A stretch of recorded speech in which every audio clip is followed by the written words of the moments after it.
मैं न मरने के बाद नरक में जाऊंगा। नरक में इसलिए जाऊंगा कि नरक लोग बिल्कुल खाली है। आज तक नरक में कोई नहीं पहुंचा। 100%, 200% नरक लोग खाली है। नरक लोक में जो ड्यूटी करने वाला जो पदाधिकारी थे वो सब भी नरक लोग छोड़ के भाग गए होंगे।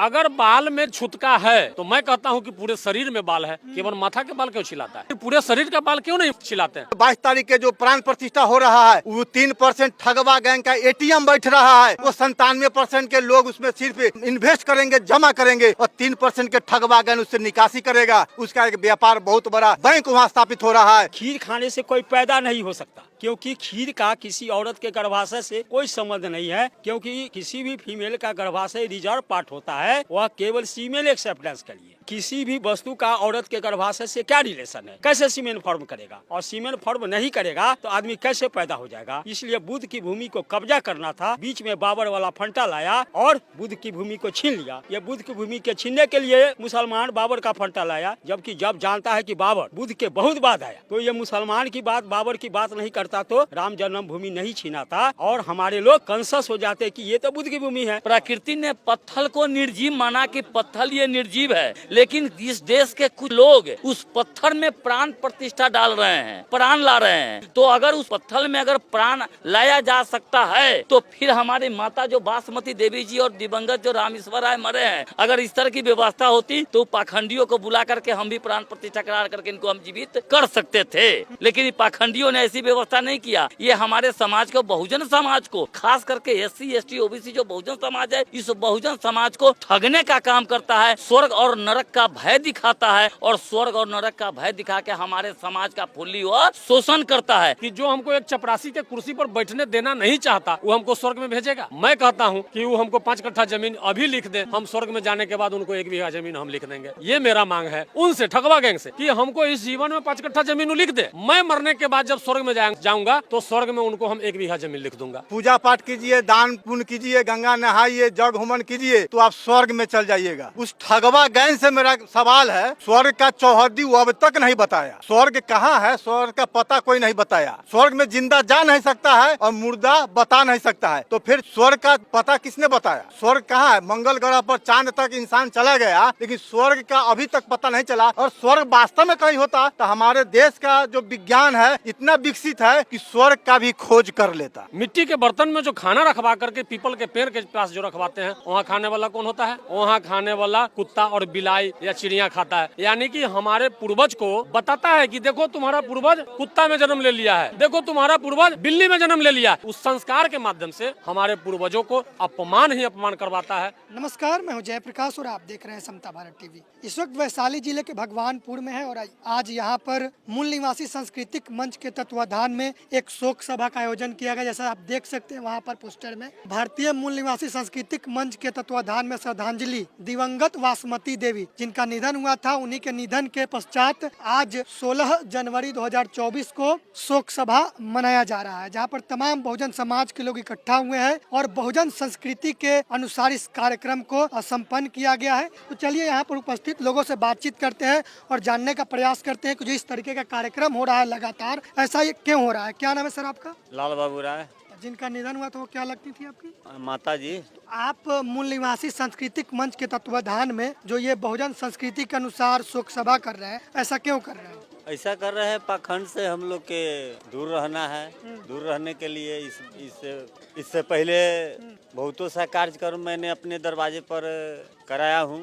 लड़का को शादी मैं मूल निवासी संस्कृति मंच से किया हूँ और कर रहा हूँ और इसमें तन मन धन से बढ़ चढ़ के हिस्सा ले रहा हूँ और लोगों के जागरूक कर रहा हूँ। ऐसा क्यों कर रहे हैं? जो पुरानी परंपरा है उसको क्यों छोड़ रहे हैं आप?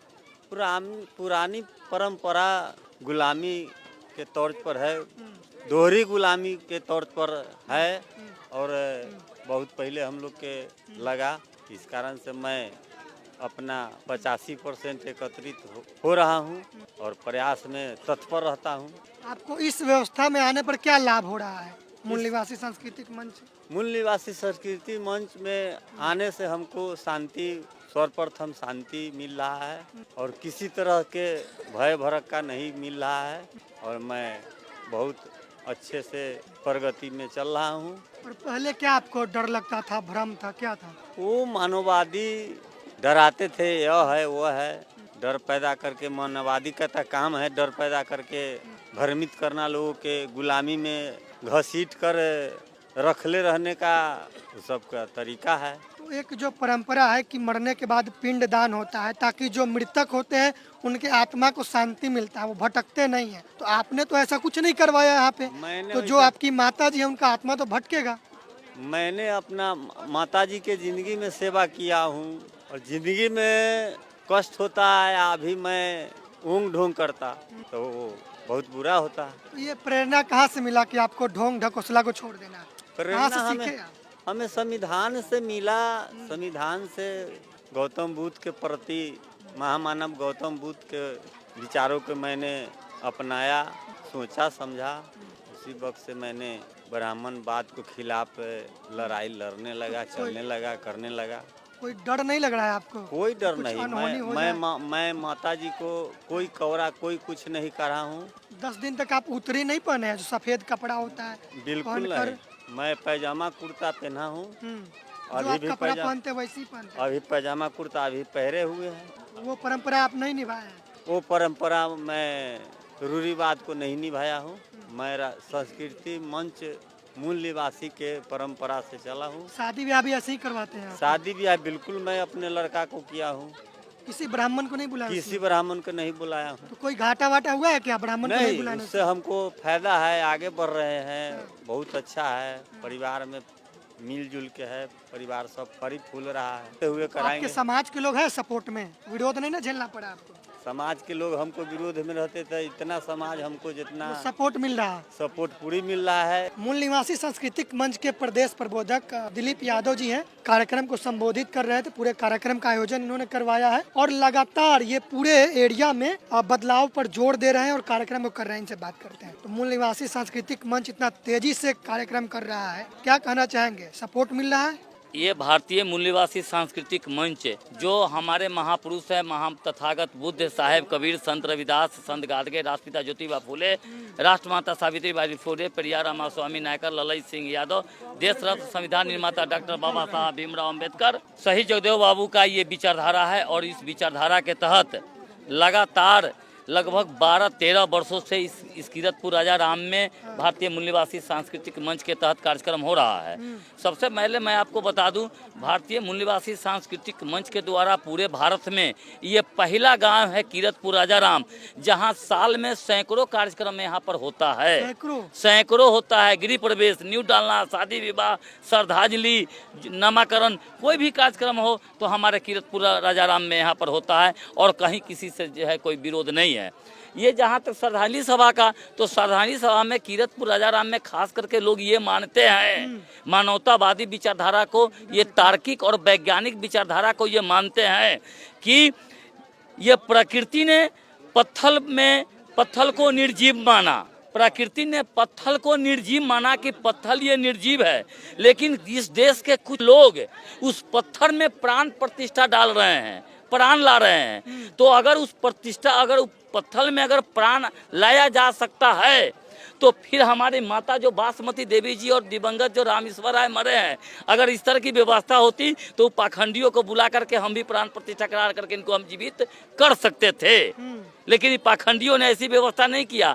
ये हमारे समाज को, बहुजन समाज को, खास करके SC ST OBC जो बहुजन समाज है, इस बहुजन समाज को ठगने का काम करता है। स्वर्ग और नरक का भय दिखाता है और स्वर्ग और नरक का भय दिखा के हमारे समाज का फुल्ली और शोषण करता है। लेकिन ये जागृति, इतनी जागृति चली कीरतपुर राजा राम में कि इसका संदेश पूरे देश में गया। और खास करके मैं आपको बता दूं, 2011 में जब ये कार्यक्रम यहाँ कीरतपुर राजा राम में हुआ तो शायद पूरे जिला में शायद पहला कार्यक्रम भारतीय मूल्यवासी सांस्कृतिक मंच के तत्वाधान में हुआ होगा। और ऐसे मानवतावादी और समतावादी विचारधारा के तहत कार्यक्रम तो बहुत हुए हैं। अर्जक संघ बाम से बहुत लोग कार्यक्रम किए हैं, लेकिन सांस्कृतिक मंच के तहत ये कार्यक्रम जब हुआ पहली बार कीरतपुर राजा राम में तो बहुत लोग इसका विरोध किए थे। हमारे किरतपुर राय में विरोध किए, लेकिन विरोध के बावजूद भी जो लोग इस कार्यक्रम को किए वह पूरा अडिग होकर के और समाज की परवाह नहीं किए और ज्ञान का पाठशाला लगाने का काम किए। यहाँ बड़े बड़े विद्वानों का जमावड़ा होता है। इस दौर में जहाँ पर सांप्रदायिकता की बात की जा रही है, 22 जनवरी को राम मंदिर का भव्य उद्घाटन होने वाला है, पूरा देश धार्मिक है। इस माहौल में आप उस विचारधारा का विरोध कर रहे हैं जो पार्टी, जो संगठन आज सत्ता में है, उस विचारधारा का विरोध करते हुए क्या आपको डर नहीं लग रहा है? बिल्कुल डर नहीं लग रहा है, क्योंकि आज वो सत्ता में है, बीजेपी सत्ता में है तो अपनी विचारधारा को स्थापित कर रहा है। लेकिन मैं आपको बता दूं आपके चैनल के माध्यम से, लाखों करोड़ों देश में ऐसे लोग हैं जो तथागत बुद्ध साहेब, कबीर, संत रविदास, संत गाडगे, राष्ट्रपिता ज्योतिबा फूले और बाबा साहब भीमराव अम्बेडकर के विचारधारा को मानने वाले लोग हैं। क्या नाम है आपका? ठाकुर मोती प्रसाद लोहार। के मन से आपके नाम में कुछ और जोड़ा जा रहा था, तो अधर्मी। अधर्मी? जी जी, अधर्मी क्यों बन रहे हैं आप? हम अधर्मी इसलिए हमको ये मंच से ये मेडल मिला, हाँ। नाम मिला, हाँ। क्योंकि मैंने जब स्टडी किया पूरे इतिहास का, मध्यकालीन इतिहास, प्राचीन इतिहास खास करके, और धर्मों का अध्ययन किया और उपन्यास पढ़ा मैंने, बहुत सारी चीजें पढ़ी, तब मुझे लगा कि देश के अंदर अगर बड़ी बात है और ये भेदभाव पैदा हुआ और क्रांतियां हुई, चाहे महाभारत हो या रामायण हो, सर्व के पीछे अगर बर्बादी का और क्रांति का जड़ है तो वह धर्म है। और धर्म अगर हम नहीं छोड़े तो ये देश और समाज बर्बाद हो जाएगा। जैसे उदाहरण के लिए मैं आपको बताना चाहता हूँ, अभी जैसे राम मंदिर की बात आई, तो राम मंदिर का आधार क्या है? धर्म है। मतलब राम को मानोगे तो तू धर्मी है, और राम को मानोगे तो नहीं धर्मी है। और धर्म ही है जो जाति पाति छूत नीच ऊंच की बात करता है। और ये जाति पाति ऊंच नीच तब खत्म हो जाएगा जब हम मनुवादियों को धर्म को लात मारेंगे। जय बुद्ध जय अम्बेडकर अच्युतानंदन के ही ये, मनुवाद ब्राह्मणवाद के फेर में न रहिए। जय बुद्ध जय अम्बेडकर अच्युतानंदन के ही ये, मनुवाद ब्राह्मणवाद के फेर में न रहिए। मनुवाद ब्राह्मणवाद, मनुवाद ब्राह्मणवाद मान प्रतिष्ठा धन इज्जत लूट कर ले जाएगा। मेरे बहुजन मूल निवासी अंत में पछताएगा। जय बुद्ध जय अम्बेडकर अच्युतानंदन के ही ये, मनुवाद ब्राह्मणवाद के फेर में न रहिए। ये इस गाना का इंटेंशन है कि अगर मनुवाद ब्राह्मणवाद को फेर पढ़ोगे तो एक तरफ आपको सेंसलेस बनाया, दूसरी तरफ आपको लॉजिकलेस बनाता है। लॉजिकलेस किसको बनाता है? हमारे पढ़े लिखे लोगों को। अगर बेपढ़ा आदमी अगर सेंसलेस है तो पढ़ा लिखा आदमी क्या है? लॉजिकलेस है, क्योंकि वह फिजिक्स केमिस्ट्री बायोलॉजी पढ़ा लेकिन उस आधार पर सोच नहीं पाया कि ये natural science physics chemistry biology botany geology है। तो हमारी सोच भी उस प्राकृतिक विज्ञान के आधार पर होना चाहिए, और इसीलिए उसकी सत्ता कायम है। मैं एक उदाहरण और देना चाहता हूँ। राम की जो स्थापना हुई, राम की वो स्थापना हुई, उसके पीछे हमारे समाज को लॉजिकलेस बनाने का। कैसे लॉजिकलेस बनाने का? इसलिए है कि दुनिया जानती है कि ये बुद्ध की भूमि थी और राम की बुद्ध की भूमि है, बुद्ध की भूमि है, और खीर खाने से कोई पैदा नहीं हो सकता, क्योंकि खीर का किसी औरत के गर्भाशय से कोई संबंध नहीं है, क्योंकि किसी भी फीमेल का गर्भाशय रिजर्व पार्ट होता है, वह केवल फीमेल एक्सेप्टेंस के लिए। बायोलॉजी का जो रिप्रोडक्शन थ्योरी है वह कैसे धर्म से साबित हो गया? इसका मतलब उसको धर्म पर कब्जा है, और इसीलिए उसको जो जूलॉजी के प्रोफेसर हैं उनसे मेरी बात हुई कि आप साबित करो कि किसी भी वस्तु का औरत के गर्भाशय से क्या रिलेशन है, कैसे सीमेन फॉर्म करेगा, और सीमेन फॉर्म नहीं करेगा तो आदमी कैसे पैदा हो जाएगा। इसलिए बुद्ध की भूमि को कब्जा करना था, बीच में बाबर वाला फंटा लाया और बुद्ध की भूमि को छीन लिया। ये बुद्ध की भूमि के छीनने के लिए मुसलमान बाबर का फंटा लाया, जबकि जब जानता है कि बाबर बुद्ध के बहुत बाद आया तो ये मुसलमान की बात, बाबर की बात नहीं करता तो राम जन्मभूमि नहीं छीना था, और हमारे लोग कंसस हो जाते कि ये तो बुद्ध की भूमि है। Thank you. Thank you. क्या नाम है आपका? मेरा नाम स्वर्गीय सत्येंद्र प्रसाद यादव। सबसे पहले आपको चैनल को मैं धन्यवाद करता हूं, इसलिए कि आप बहुजन को आवाज जन जन तक पहुंचाने का काम करते हैं। कैसे स्वर्गीय हो गए बताइए? आप जीवित है मेरे सामने साक्षात। अब अभी तक यही हमको देखने को आया है कि हमारे समाज में एक ठगवा गैंग है। अच्छा, जो ये कौन है? ठगवा गैंग है, जो हम लोगों को ठगता है या कहता है कि ये पूजा पाठ कीजिए, दान पुण्य कीजिए, गंगा नहाइए, जग होमन कीजिए तो आप स्वर्ग में चल जाइएगा। उस ठगवा गैंग से मेरा सवाल है कि स्वर्ग का चौहद्दी वो अब तक नहीं बताया। स्वर्ग कहाँ है, स्वर्ग का पता कोई नहीं बताया। स्वर्ग जो मरा वो वापस नहीं आया। स्वर्ग में जिंदा जा नहीं सकता है और मुर्दा बता नहीं सकता है, तो फिर स्वर्ग का पता किसने बताया? स्वर्ग कहाँ है? मंगल ग्रह पर चांद तक इंसान चला गया, लेकिन स्वर्ग का अभी तक पता नहीं चला। और स्वर्ग वास्तव में कहीं होता तो हमारे देश का जो विज्ञान है इतना विकसित है कि स्वर्ग का भी खोज कर लेता। लेकिन हमारे समाज में स्वर्ग नाम का चीज एक लाभ दिखा रहा है, जो ये काम कीजिएगा तब स्वर्ग में चल जाइएगा। इसीलिए जिंदे में मैं अपने नाम में स्वर्ग ये लगा लिया हूँ। जो स्वर्ग का हमने परिभाषा बनाया है, प्रथम स्वर्ग कंचन काया, शरीर स्वस्थ है तब स्वर्ग भोग कर रहे हैं। दूजे स्वर्ग पत्नी मोह माया, आपका पति पत्नी में मेल है, अच्छा संबंध है, ये दूसरा स्वर्ग है। तीसरा स्वर्ग संतान सुख पाया, अब बेटा बेटी को पढ़ा लिख करके इंसान बना दिया, वफादार बना दिया, ज्ञानवान बना दिया, तर्कवान बना दिया, ये तीसरा स्वर्ग है। चौथा स्वर्ग माता पिता का सुख पाया। आज लाल बाबू राय अपने माता पिता को सुख पा करके यहाँ तक पहुँचे हैं, और जब माँ उनका पिता वृद्ध हुए हैं तब फिर वो अपना सुख माता पिता को दिए हैं, सेवा किए हैं, ये चौथा स्वर्ग है। पंचमा स्वर्ग कहीं है तो ये लाल बाबू राय यहाँ उतार के दिखा दिए हैं, ये पंचमा स्वर्ग है। जो इतने बड़ा जमावड़ा लगा करके पाखंड के अंधविश्वास के विरोध में ये बिगुल फूट दिए हैं, अब महामानव गौतम बुद्ध को विचार को यहाँ धरातल पर उतार दिए हैं, ये पंचमा स्वर्ग है। हमारे हिसाब से ये 5 स्वर्ग का परिभाषा मैं बनाया हूँ, ये मेरा व्यक्तिगत राय है। तो आपके पास ये सारा चीज है? हाँ, ये सारा चीज हमारे पास में उपलब्ध है। अच्छा, तो आप स्वर्गीय हो गए, तो नरकीय कौन होता है? नरकीय हम अपने परिवार में बता दिया हूँ। हाँ। जिंदा में तो ये गौतम बुद्ध के विचार अपनाने की वजह से मैं स्वर्ग भोग कर रहा हूँ, लेकिन मरने के बाद मैं पूरे समाज को भी कह के जाता हूँ, अपने परिवार को भी कह दिया हूँ, जब मरने के बाद हमारे नाम में नरकीय लगाना। जो हमारे पिताजी नरकवास हो गए हैं और इस हिसाब से कार्ड छपा करके लोगों में बांटना। इसलिए मैं मरने के बाद नरक में जाऊंगा, इसलिए कि गौतम बुद्ध को विचार से मैं जिंदा में स्वर्ग भोग कर रहा हूं, और मरने के बाद में नरक में इसलिए जाऊंगा कि नरक लोग बिल्कुल खाली है। आज तक नरक में कोई नहीं पहुंचा, नरक खाली ही खाली है। 100% 200% नरक लोग खाली है, 200% नरक लोग खाली है। नरक लोक में जो ड्यूटी करने वाला जो पदाधिकारी थे वो सब भी नरक लोग छोड़ के भाग गए होंगे, इसलिए कि पदाधिकारी को जो भोग करने वाले जो वस्तु था, पंखा, कूलर, एसी जो भी होगा वो भी उसमें जाएंगे तो मैं यूज करूंगा, इसलिए कि वहाँ कोई है नहीं, पूरे के पूरे खाली है। जाइएगा तो तेल में तले जाइएगा। ये गौतम बुद्ध के विचार मैं जान लिया हूँ, पढ़ लिया हूँ। वहाँ तेल नाम के भला नाम का कोई चीज नहीं है, ये भय दिखाने के लिए एक वस्तु है।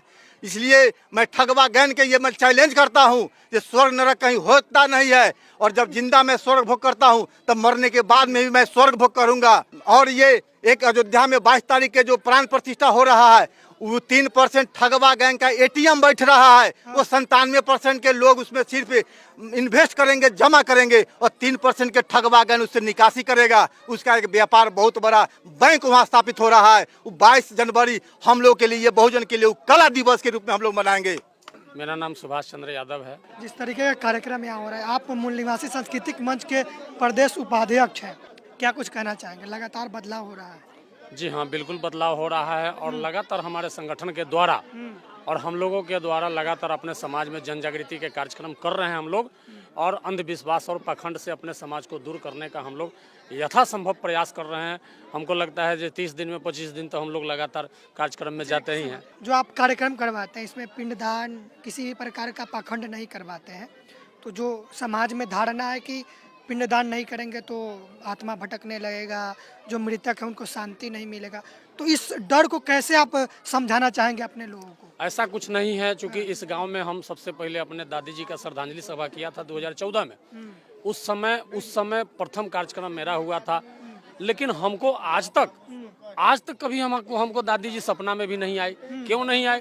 कि हम लोग ब्राह्मण को बुला करके, वो ठगवा गैंग को बुला करके पिंडदान नहीं करवाया, भूतस्य प्रेतस्य नहीं करवाया, इसलिए हमारी दादी जी जो हैं वो भूत नहीं बनी, प्रेत नहीं बनी।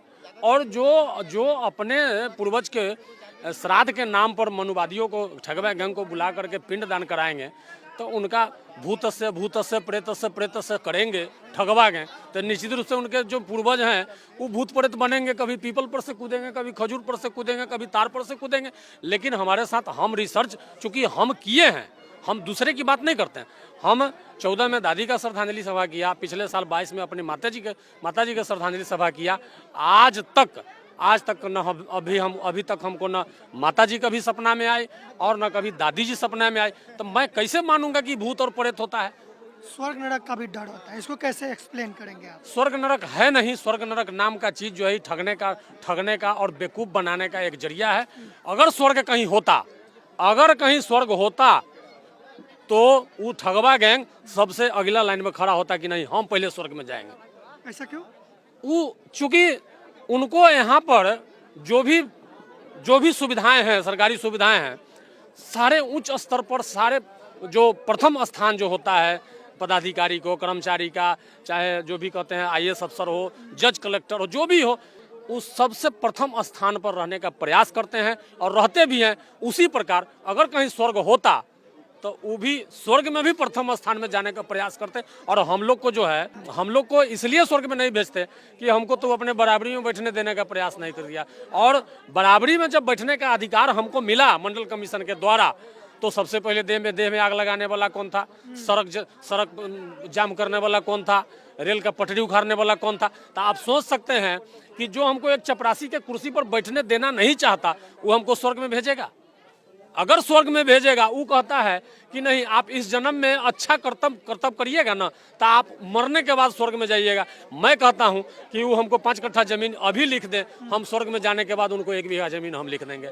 ये मेरा मांग है उनसे, ठगवा गैंग से, कि हमको इस जीवन में 5 कट्ठा जमीन लिख दे। मैं मरने के बाद जब स्वर्ग में जाऊंगा तो स्वर्ग में उनको हम 1 बीघा जमीन लिख दूंगा। वैसा कोई हमको मिल नहीं रहा है, हम अभी तक तलाश में हैं, लेकिन हमको ऐसा कोई मिल नहीं। ये भी कहते हैं कि जो मृतक है उनको एक जो मिट्टी का कटोरा होता है, बर्तन होता है, उसमें खाना रखिए और पीपल के वृक्ष के नीचे रख दीजिए, उनको मिल जाएगा खाना।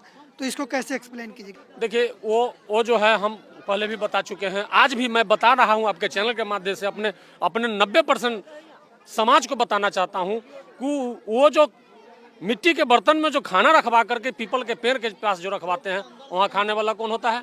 वहाँ खाने वाला कुत्ता और बिलाई या चिड़िया खाता है। यानी कि हमारे पूर्वज को बताता है कि देखो तुम्हारा पूर्वज कुत्ता में जन्म ले लिया है, देखो तुम्हारा पूर्वज बिल्ली में जन्म ले लिया। यानी कि हमको उस संस्कार के माध्यम से, पुरानी पद्धति के माध्यम से हमारे पूर्वजों को अपमान ही अपमान करवाता है। और उस अपमान से हमारा समाज निकले, इसलिए हम लोग संस्कृति मंच के बैनर लगा करके, और वो सब हम लोग नहीं करते हैं। बाल मुंडन करवाने का आप लोगों ने एग्जाम्पल दिया कि नरेंद्र मोदी जी की माँ, उनका डेथ हो गया तो नरेंद्र मोदी जी बाल मुंडन नहीं करवाए।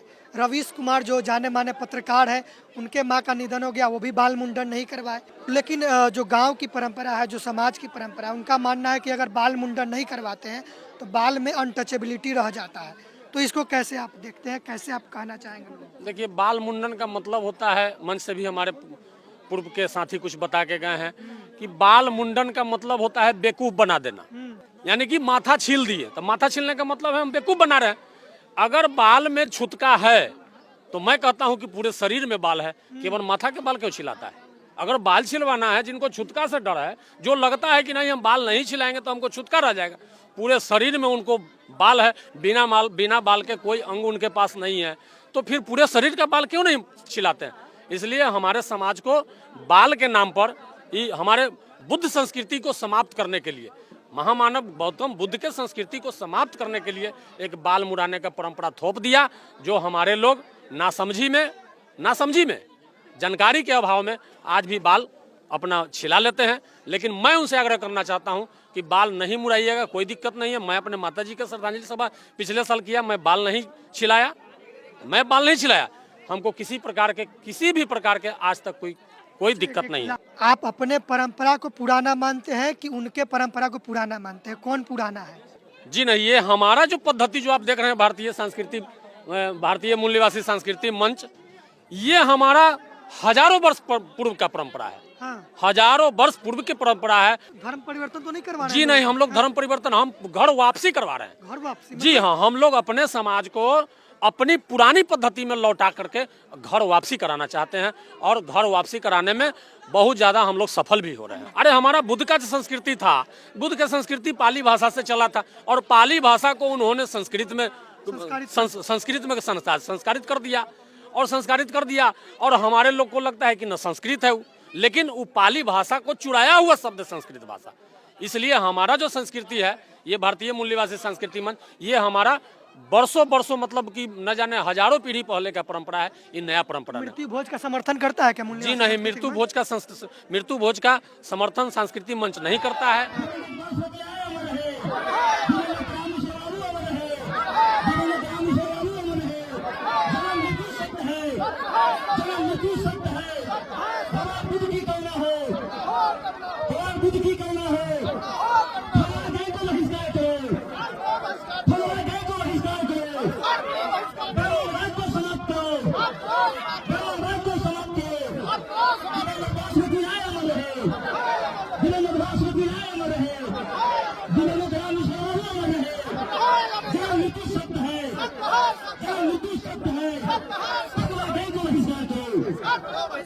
है